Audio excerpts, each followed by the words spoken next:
En una época remota, cuando el mundo todavía estaba envuelto en misterio y los ecos de lo sobrenatural retumbaban en los valles, existió una figura que desafió tanto a los hombres como a los designios del cielo. Su nombre era temido y respetado, pronunciado con cautela entre los pueblos antiguos. No era simplemente un guerrero ni un rey cualquiera. Era Og, el último gran coloso de Basán, un ser cuya existencia parecía más leyenda que realidad, pero cuyas huellas aún laten en las historias perdidas del desierto. Entre montañas indomables y llanuras fértiles, donde la bruma matinal acariciaba los campos y las fortalezas parecían tocar las nubes, reinaba Og, no con palabras suaves, sino con la contundencia de su presencia. Su silueta gigantesca era capaz de eclipsar el horizonte, y su sola aparición en el campo de batalla bastaba para quebrar la voluntad de cualquier ejército. Su cama de hierro, forjada con manos maestras, no era solo símbolo de su tamaño, sino de su linaje. 9 codos de largo, 4 de ancho, embellecida con piedras preciosas, como si se tratara de un trono sagrado y una tumba anticipada al mismo tiempo. Pero Og no siempre fue ese monarca temible. Antes de las guerras, antes de las leyendas, hubo un niño nacido en las alturas heladas del monte Hermón. Allí, donde el aire quemaba los pulmones y el silencio era quebrado solo por el chillido de las águilas, creció entre el eco de los relatos antiguos. Era un descendiente directo de los refaítas, una raza imponente cuyas hazañas aún retumbaban como truenos lejanos. Su padre, un guerrero sin igual, le enseñó que el poder en sí mismo no era gloria, sino carga. Le mostró cómo blandir una espada tan pesada como un tronco de olivo, y cómo lanzar piedras que rompieran muros como si fueran de barro. Ser fuerte no basta, le decía su padre. Un rey no se mide por la sangre que derrama, sino por lo que protege con el corazón. Los días de infancia quedaron atrás, y Og pronto se vería arrastrado al destino que se había tejido para él mucho antes de su nacimiento. Las tierras de Basán, abundantes en vida, agua y riqueza, eran codiciadas por imperios lejanos y caudillos ambiciosos. No pasó mucho tiempo antes de que el joven titán enfrentara su primera gran batalla. Fue en las vastas llanuras de Arop cuando un ejército invasor marchó con estandartes de conquista, pretendiendo arrebatar lo que no les pertenecía. Og, sin vacilar, se lanzó al combate. Su grito de guerra se mezcló con el viento como un rugido ancestral, y su espada, reflejando el sol como una llamarada celestial, trazaba arcos mortales que partían las filas enemigas como el trueno parte el cielo. El suelo se tornó rojo bajo sus pies, y su nombre comenzó a viajar de boca en boca, cruzando montañas, atravesando desiertos, susurrado con reverencia por comerciantes y guerreros. Og, el destructor de ejércitos, el señor de Basán. Sin embargo, no era solo fuerza lo que le definía. Og también poseía una mente de constructor, una visión de grandeza que iba más allá de la guerra. Fue él quien mandó a levantar fortalezas tan sólidas que ni los terremotos las sacudían, quien ordenó trazar caminos por entre los montes para unir los pueblos bajo su dominio. Su cama de hierro, esa misma que siglos después sería considerada reliquia y advertencia, fue creada por los mejores artesanos de su tiempo, día y noche, golpeando metal hasta que la obra estuviera a la altura de su leyenda. Pero incluso los reyes de hierro tienen sueños. En las noches más silenciosas, Og contemplaba el horizonte desde su trono, sintiendo una inquietud que no podía nombrar. Había historias, rumores que llegaban desde el sur, de un pueblo extraño que no tenía ejército regular, pero que caminaba con firmeza por el desierto. No estaban liderados por generales, sino por un profeta. No confiaban en armas, sino en un Dios invisible cuya voz, decían, partía mares y derribaba murallas con solo un sonido. Al principio, Og desestimó tales relatos como fantasías de pastores, pero cuando llegaban repetidos por diferentes labios desde diferentes regiones, algo dentro de él comenzó a agitarse.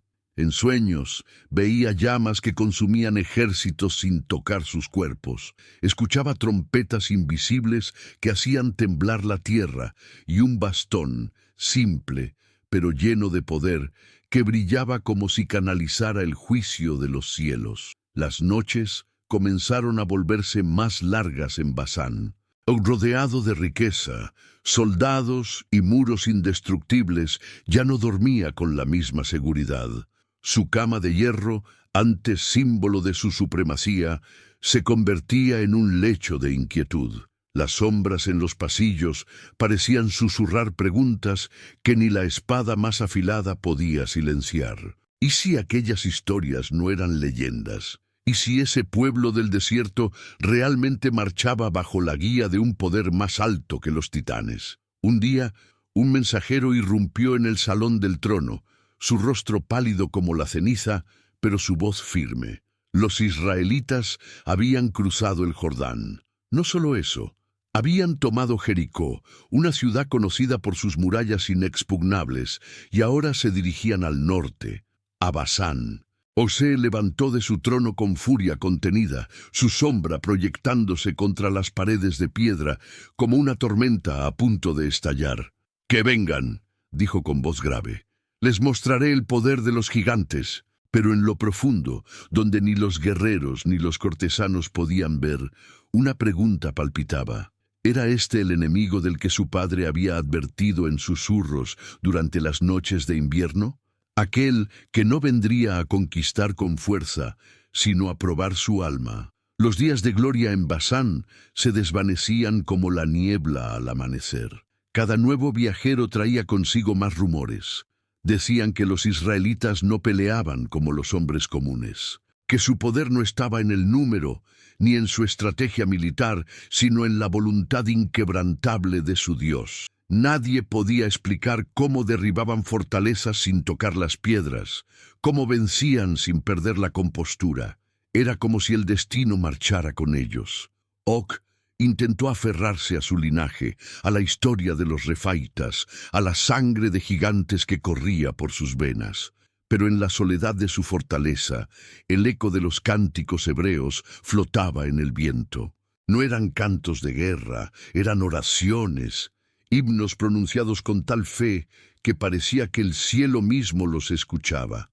Por primera vez, el coloso de Basán se sintió pequeño, no por su estatura, no por su fuerza, sino por algo más profundo, como si estuviera a punto de enfrentarse a una fuerza que no respondía a las leyes de este mundo, como si su espada, por grande que fuera, no tuviera poder alguno contra lo que estaba por venir. La víspera de la batalla llegó como una promesa envuelta en silencio. Afuera, bajo la luna que flotaba pálida sobre las torres de Basán, los soldados de Og descansaban con la seguridad que solo los gigantes podían permitirse. El eco de sus risas y del choque de armas resonaba por los pasillos, como si ya celebraran una victoria escrita. Pero dentro de la cámara real, el monarca no encontraba paz. Sentado en el borde de su lecho de hierro, con la mirada perdida más allá del horizonte, Og sentía cómo la noche lo rodeaba con un peso desconocido. No era el miedo a perder, pues él nunca había perdido, sino la sensación de que esta batalla no sería como las anteriores, que lo que se avecinaba no era simplemente un conflicto por territorio o por orgullo, sino un juicio, una confrontación entre mundos. Desde la distancia, el viento traía un sonido extraño, casi imperceptible, pero insistente. No eran cuernos de guerra ni tambores tribales. Era algo más, un canto, un susurro colectivo que atravesaba el aire con solemnidad, como si los israelitas no se prepararan para pelear, sino para oficiar un rito. Era un cántico dirigido a un poder invisible, un himno que no pedía victoria, sino intervención. Og se acercó a la ventana y miró hacia el campamento enemigo. No veía caos ni estrategias de guerra. Veía orden, calma, propósito. y eso lo inquietó más que 1000 espadas desenfundadas. Por primera vez, Og se sintió observado por algo que no podía ver, algo que estaba por encima de los hombres, incluso de los gigantes. Y en ese momento, una memoria enterrada emergió desde lo profundo de su mente. Las palabras de su padre, años atrás, pronunciadas bajo una noche estrellada. Hijo, si alguna vez enfrentas a un enemigo que no puedes comprender, no lo subestimes. Algunos batallan con acero, otros con lo eterno. El amanecer no tardó en teñir el cielo de rojo y oro, como si los propios cielos anticiparan la sangre que iba a derramarse. Og se alzó de su cama de hierro, colocó sobre sus hombros la armadura de guerra y caminó hacia el campo de batalla con pasos que hacían temblar el suelo. Miles de guerreros, hombres como torres, esperaban su señal. Eran los últimos descendientes de los refaitas, los hijos del poder antiguo. Todos creían que ese día sería solo otra victoria en la lista gloriosa de su linaje. Hoy no luchamos solo por Basán, proclamó Og. Luchamos por nuestra historia, por demostrar que los gigantes no se doblegan ante la fe de los hombres. En la distancia, una nube de polvo comenzó a levantarse. El ejército de Israel se acercaba. No corrían, no gritaban, avanzaban en completo silencio. Un silencio tan profundo que parecía cortar el viento. No había alardes, ni temor, ni furia. Solo firmeza.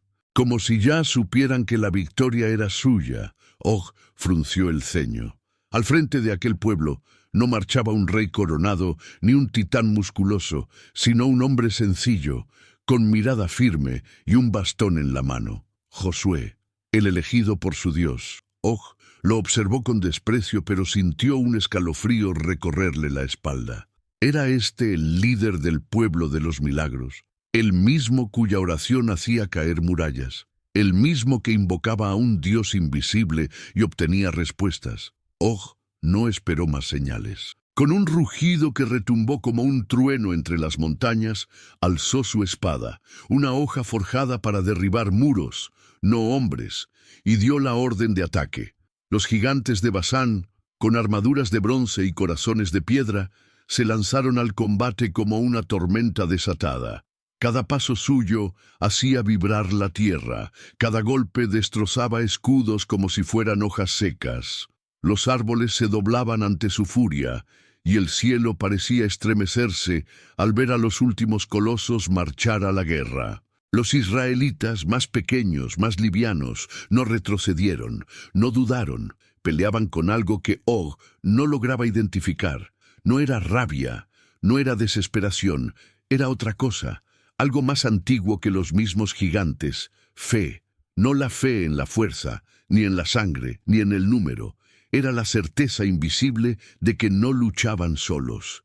Mientras sus compañeros caían, los que quedaban cantaban. No gritaban por ayuda, no imploraban salvación, cantaban. Y ese cántico crecía como fuego que no se apaga con el viento. Og arremetía con furia desmedida, su espada dibujando círculos mortales, y a su paso dejaba muerte y destrucción. Ningún israelita podía detenerlo.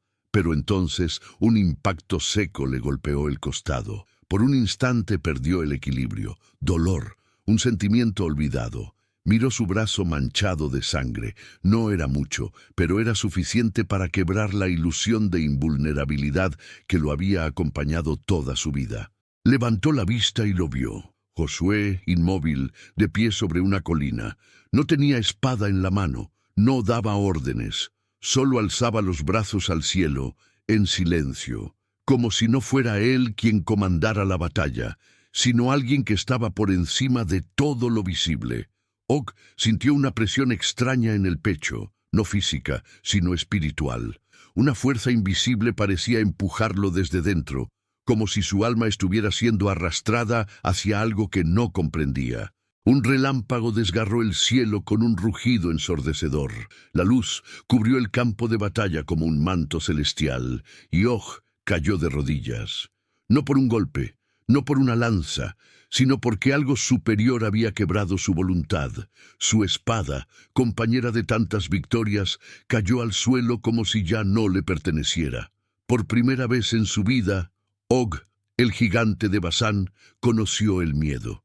Y no era un miedo a morir, era miedo a enfrentar a lo eterno. El cielo se oscureció con nubes que no traían lluvias sino juicio. Una tormenta comenzó a formarse sobre Edrei, no enviada por la naturaleza, sino por un propósito más alto. Og intentó levantarse, pero el peso del momento, el peso de su destino, lo mantenía anclado al suelo. Vio a Josué descender la colina, caminando con una paz tan perturbadora que dolía más que cualquier herida de guerra. «No soy yo quien te ha vencido, Og», dijo Josué, con voz tranquila. «Es el Señor, el Dios de Israel, quien ha dictado tu destino». Y entonces el titán de Basán entendió lo que su padre nunca le pudo explicar con palabras, que siempre hay algo más alto que la fuerza, algo que ni los gigantes pueden desafiar. Og estaba de rodillas, no por elección, sino por rendición inevitable. La tierra bajo él parecía absorber su derrota como si el polvo mismo estuviera hambriento de historia. Su cuerpo, antaño símbolo de poder indomable, temblaba bajo un peso que no venía de espadas ni de lanzas, sino del juicio. Los músculos que alguna vez aplastaron murallas, ahora no respondían. El gigante no podía levantarse, no porque le faltara fuerza, sino porque su alma había comprendido lo que su orgullo se negaba a aceptar. Josué se acercó hasta quedar frente a él. No traía odio en los ojos, ni sed de venganza. Su túnica ondeaba con el viento como si la misma creación reconociera en él una autoridad mayor.